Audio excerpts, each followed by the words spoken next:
여러분, 지난 주간 며칠 전에 기분 좋은 뉴스를 들었습니다. 너무 기분이 좋더라고요. 화면에 한번 보시면 그 뉴스의 내용은 여러분도 보셨죠? 한국 육상 역사에 길이 남을 초대박 사건이 터졌습니다. 목사님, 도대체 무슨 일이 있었길래 초대박 사건이라는 거창한 표현까지 쓰시는가? 유니버시아드 대회, 대학생 체육 전 세계 체육 대회이죠. 여기서 한국을 대표하는 육상 남자 400m 계주 대표팀이 하계 유니버시아드 대회에서 압도적인 차이로 금메달을 차지했다는 뉴스입니다.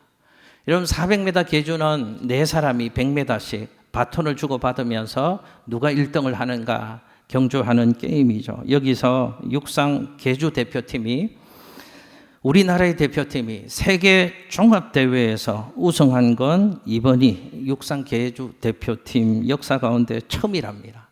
여러분 아시잖아요. 아시아권에서도 육상으로 제일 1위 자리를 차지하는 나라가 일본과 중국입니다. 우리나라는 도저히 불가능한 영역이야 라고 생각들을 많이 하죠. 더구나 세계에서는 신체적인 조건이나 운동 능력 이런 것들이 아시아인, 특별히 우리나라는 좀 불가능해 라고 생각하는 영역이었습니다. 그런데 그 영역에서 2위와는 압도적인 차이로 멋있게 대한민국이 세계 1등을 했다는 뉴스였습니다. 마음속에서 절로 찬송이 아니라 이 구호가 터져나왔습니다. 대한민국, 대한민국. 제가 그랬다니까요. 저 혼자 그 뉴스를 보면서 멋있게 달리는 대한의 이 큰아들 4명을 보면서 대단하다, 멋있다, 훌륭하다 라는 생각이 들면서 제 마음속에 이런 생각이 들었습니다. 나도 인생이라는 경기장에서 멋있게 인생의 경주를 경주해내는 훌륭한 경주자이고 싶다. 내 인생의 경주에서, 인생이라는 경기장에서 멋있게 우승하는 인생의 경주자이고 싶다 라는 생각이 제가 그 뉴스를 보면서 들었습니다. 사랑하는 양쪽교회 성도 여러분, 무더운 여름철 하나님 집에 오셔서 하나님을 예배하는 우리 성도님들을 축복해 드리고 싶습니다. 저도 여러분들도 우리 모두 인생이라는 경기장에서 우리의 인생의 경주를 멋있게 경주하고 승리해내는 멋진 인생의 경주자들, 저와 여러분들 다 될 수 있으시기를 예수님 이름으로 축복합니다. 여러분, 히브리서 11장 오늘 본문 말씀을 함께 나누려고 합니다. 히브리서 11장에는 별명이 있습니다. 믿음장이라는 별명이 있습니다. 고린도전서 13장에도 특별한 별명이 있죠. 사랑장이라는 별명이 있고, 히브리서 11장은 믿음장이라는 별명이 있습니다. 히브리서 11장 안에는 믿음으로 인생의 경주를 경주했던 멋진 인생의 선배들, 믿음의 사람들의 이야기가 가득 채워져 있습니다. 그 중에 오늘과 다음 주일에는 아브라함이라는 사람의 인생 얘기를 통해서 성도는 어떻게 인생의 경주를 경주해야 되는가, 어떻게 우리 인생을 살아가면 인생의 경주에서 멋있게 승리하는 인생이 될 수 있는가, 그 비결을 배우려고 합니다. 오늘 말씀을 통해서 하나님은 우리에게 인생은 이렇게 살아야 해, 어떻게 인생을 살아야 할까 고민하는 우리에게 인생은 이렇게 살아야 하는 거야 라는 교훈의 말씀을 주십니다. 오늘 아브라함 얘기를 통해서 한 가지만 잠시 살펴보려고 합니다. 함께 저 따라서 해보실게요. 부르심 받았으니 부르심을 따라 살자. 또 한 번요. 소명의 삶을 살자. 할렐루야. 아브라함의 인생을 우리에게 교훈해 주면서 성경이 얘기하는 하늘 음성은 이것입니다. 아브라함의 삶은 하나님의 부르심을 따라 산 삶이었다라는 교훈을 우리에게 들려주시고 있습니다. 화면에 히브리서 11장 8절 말씀을 함께 읽겠습니다. 시작. 믿음으로 아브라함은 부르심을 받았을 때 순종하여 장래의 유업으로 받을 땅에 나아가사 갈 바를 알지 못하고 나아갔으며. 아멘. 자, 아브라함의 삶을 우리에게 보여주고 있습니다. 아브라함의 삶은 어떤 삶이었는가? 하나님에 의해서 부르심을 받아서 그 부르심대로 살아간 인생이 아브라함의 삶이었다라고 얘기를 해줍니다. 그러면서 아브라함의 인생 얘기를 통해서 우리에게 들려주시는 교훈은 인생이란 어떻게 살아야 되는가? 하나님이 불러주신 대로 하나님의 부르심을 따라 살아가는 인생이어야 한다 라는 교훈의 말씀을 들려주십니다. 기억하십시오. 성도의 삶이란 어떤 삶인가? 세상 속에서 세상 사람들과 구별되지 않고 그저 주일에 한 번, 한 시간의 예배만 드리고 가는 삶이 성도의 삶이 아니라 성도의 삶이란 어떤 삶인가?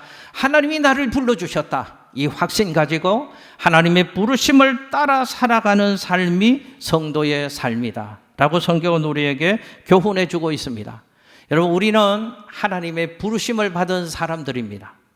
신적인 호명이 있습니다. 하나님의 콜링이 있습니다. 우리는 하나님 부르심 받고 예수를 믿고 하나님의 자녀 되어서 성도라는 이름으로 오늘 이 시대 믿음의 삶을 살고 있는 것입니다. 우리 어떻게 살아야 되는가? 우리를 불러주신 분의 뜻이 있다 그 말입니다. 부르심을 따라 사는 삶이어야 된다라고 성경은 우리에게 교훈하고 있습니다. 아브라함 얘기를 통해서 부르심 받은 자의 삶은 어떤 삶이고 어떻게 살아야 되는가를 좀 더 살펴보기를 원합니다. 여러분, 우리는 아브라함 하면 창세기 중에서 제일 믿음의 시작이 되었던 사람 이렇게 생각합니다. 그리고 아브라함 하면 믿음의 조상이라고 하니까 처음부터 믿음 생활을 굉장히 잘했던 하나님의 사람 이렇게 우리는 생각하는 경향이 있습니다. 그런데 성경을 자세히 살펴보면 그렇지 않습니다. 아브라함은 원래는 하나님을 모르고 살았던 사람입니다. 하나님과 전혀 상관없던 삶을 살았던 사람입니다. 오늘 우리가 다루려고 하는 용어로 표현을 한다면 처음에는 하나님의 부르심을 받지 못했던 인생이 아브라함이라는 인생이었습니다.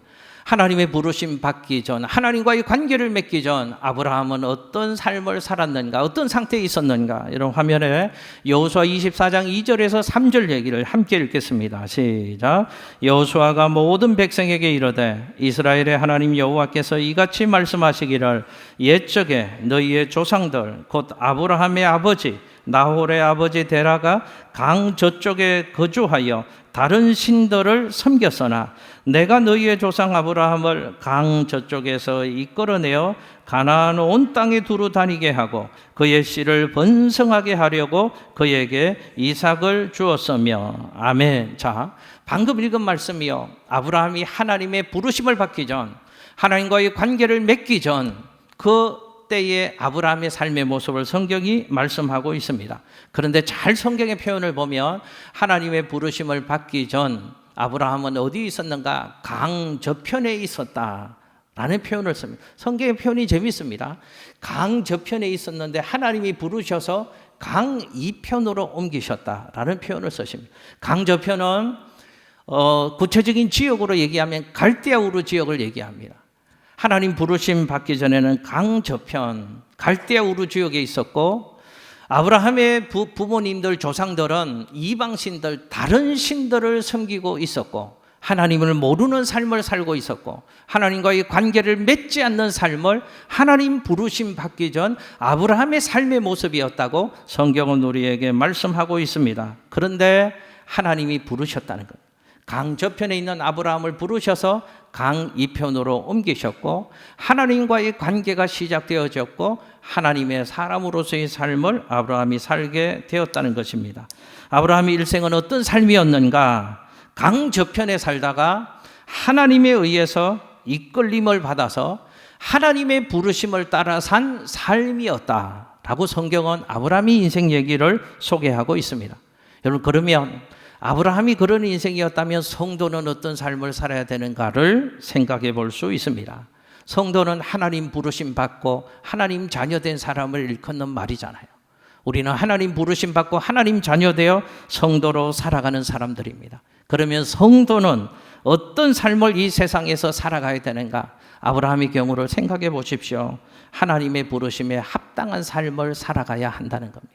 하나님의 부르심 받은 자로서의 삶을 이 땅에서 살아가야 한다는 겁니다. 그것이 성도의 삶의 내용이고 성도의 삶의 태도고 성도의 삶의 방향이 되어야 한다는 것을 아브라함 얘기를 통해서 성경은 우리에게 교훈하고 있습니다. 자, 우리는 하나님 부르심 받고 하나님 자녀가 되어 성도라는 이름을 가지고 이 땅에서의 삶을 살아가고 있는데, 우리도 하나님 부르심 받기 전에 우리의 영적 상태는 어떤 모습이었는가를 로마서 6장에서 분명하게 말씀하고 있습니다. 하나님 부르심 받기 전 우리는 어떤 삶을 살았는가 확인해 보시겠습니다. 화면에 로마서 6장 6절에서 7절에 있는 말씀입니다. 시작.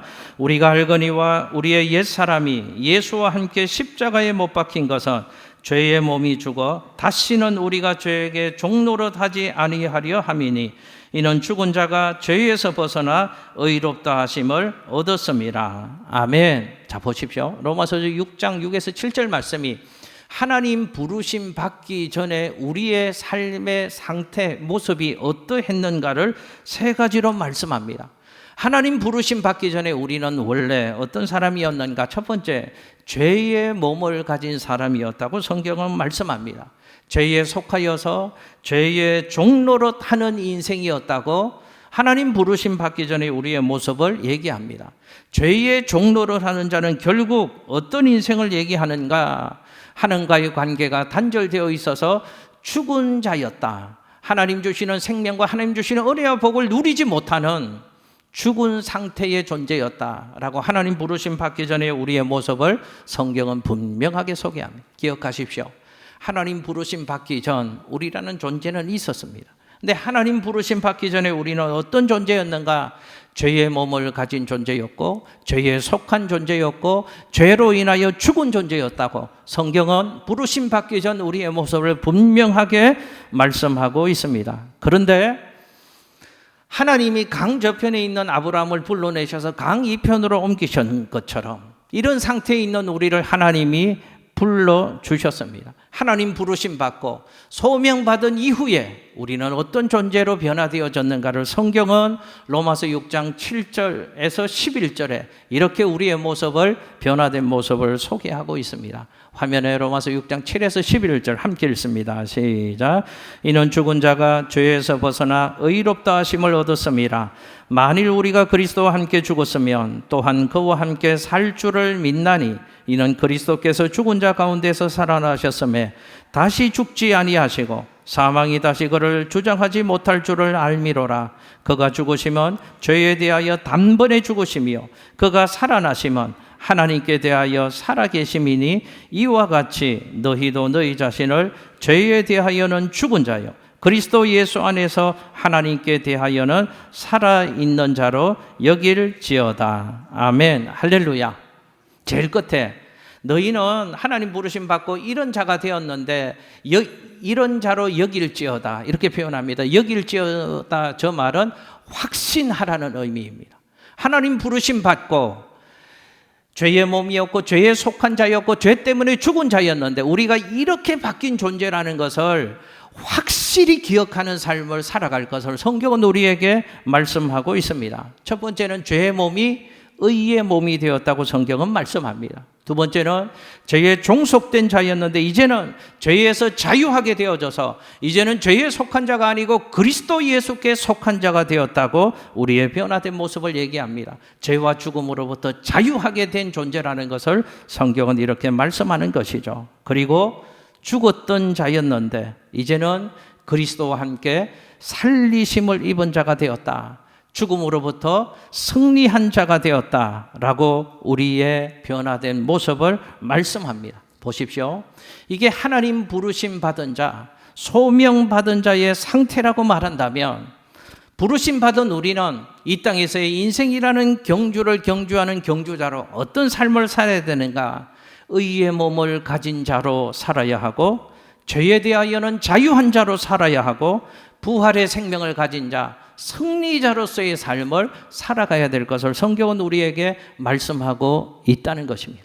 여러분 이 말씀을 제가 좀 더 다른 말로 정리를 하면 이렇게 설명드릴 수 있습니다. 그러므로 이제는 죄와 죽음에 눌려있는 삶을 살지 말고 죄와 죽음으로부터 눌려있는 삶을 청산하고 그리스도 예수 안에서 구원받은 자답게 자유를 누리는 삶을 살아가야 될 것을 성경은 우리에게 말씀하고 있습니다.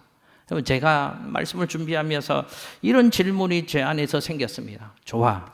하나님이 그를 불러내셔서 강 저편에 있는 인생을 강 이편으로 옮기셨는데 그리고 죄의 몸을 의의 몸으로, 죄에 속하 있는 자를 그리스도께 속한 자로, 죄 때문에 죽은 자를 죄와 죽음으로 자유한 자로 우리를 이렇게 불러주셨는데, 우리를 그렇게 불러주신 목적이 있을 텐데, 하나님의 부르심에는 분명히 목적이 있을 텐데, 아브라함을 하나님이 찾아가셔서 그를 불러주셨다면 아브라함을 찾아가셔서 부르신 하나님의 목적이 있을 텐데 그게 뭘까 하는 궁금증이 생겼습니다.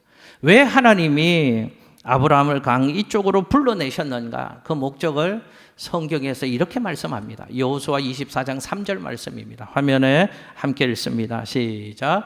내가 너희의 조상 아브라함을 강 저쪽에서 이끌어내어 가나안 온 땅에 두루 다니게 행하고 그의 씨를 번성하게 하려고 그에게 이삭을 주었으며. 아멘. 할렐루야. 발견하셨습니까? 하나님의 부르심에는 목적이 있다는 것을 말씀합니다. 하나님이 아브라함을 불러주신 것은 아브라함의 인생을 향하신 하나님의 목적이 있고, 하나님이 저와 여러분을 그리스도 예수 안에서 하나님의 자녀로 성도로 불러주셨다면 우리를 향하신 하나님의 부르심의 목적이 있다는 겁니다. 이런 방금 말씀을 화면 더 띄워주십시오. 하나님이 왜 아브라함을 불러주셨는가? 성경이 뭐라고 말씀하시는가 하면, 그러하여금 번성한 삶을 살도록 하기 위해서 하나님이 그를 불러주셨다라고 말씀합니다. 하나님은 아브라함의 인생을 복주시려는 목적이 있으셨던 겁니다. 아브라함의 인생 가운데 찾아가셔서 그 삶을 번성하게 하시고 그의 번성한 삶을 통하여 하나님이 영광 받으시려는 계획과 목적을 가지시고 그 인생 가운데 찾아가신 것입니다. 보십시오. 번성한 삶을 위하여 복을 주시려는 목적으로 그를 불러주셨다면 부름받은 우리는 어떻게 살아야 되는가? 하나님 안에서 복된 삶을 누리는 인생이 되어야 할 줄로 믿습니다. 죄와 죽음의 권세에 눌려지는 인생이 아니라 이제는 그리스도 예수 안에서 자유하고 그분이 주시는 감당할 수 없는 복을 받아 누리는 복된 삶을 살아가시는 저와 여러분들 될 수 있으시기를 예수님 이름으로 축복합니다. 또 한 가지 질문이 제가 이것이 들었습니다. 이 질문에 대한 해답이 풀려져야지 내 인생을 향한 하나님의 뜻과 목적도 잘 이해하고 그 목적을 성취하는 인생이 될 수 있을 것입니다. 왜 하나님이 하필 아브라함을 찾아가셨을까? 아브라함이 뭘 잘했을까?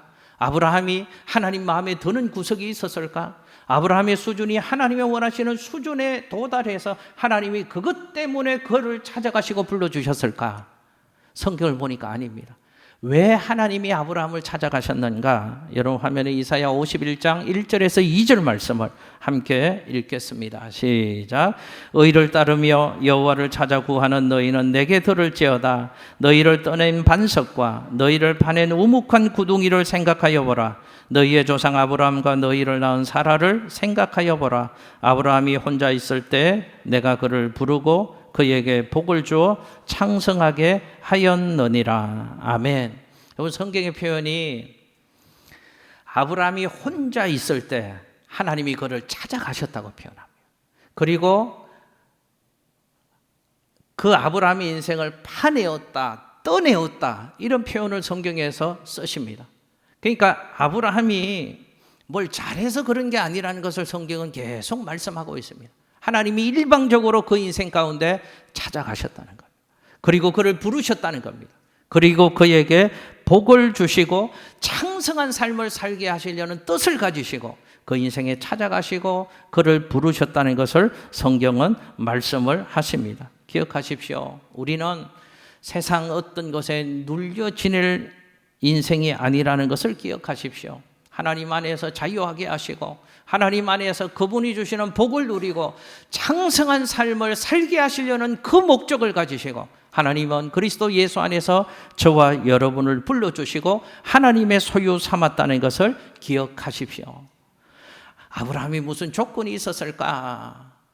무슨 수준이 되었을까? 사도행전 7장 2절에서는 이렇게 아브라함 얘기를 소개하고 있습니다. 화면에 사도행전 7장 2절 말씀을 함께 읽습니다. 시작. 스데반이 이르되 여러분 부형들이여 들으소서. 우리 조상 아브라함이 하란에 있기 전 메소포타미아에 있을 때 영광의 하나님이 그에게 보여. 아멘. 잘 보십시오. 영광의 하나님이 아브라함에게 어떻게 하셨다고요? 보여주셨답니다. 막 찾으려고 한 것도 아닙니다. 하나님과의 관계가 어떻게 아브라함이 시작되어졌는가? 영광의 하나님이 그에게 나타나신 겁니다. 영광의 하나님이 아브라함에게 그를 보여주신 것입니다. 그리고 그를 불러내셨다고 성경은 하나님과 아브라함의 관계를 소개하고 있습니다. 무슨 얘기일까요? 아브라함이 잘한 게 없다는 겁니다.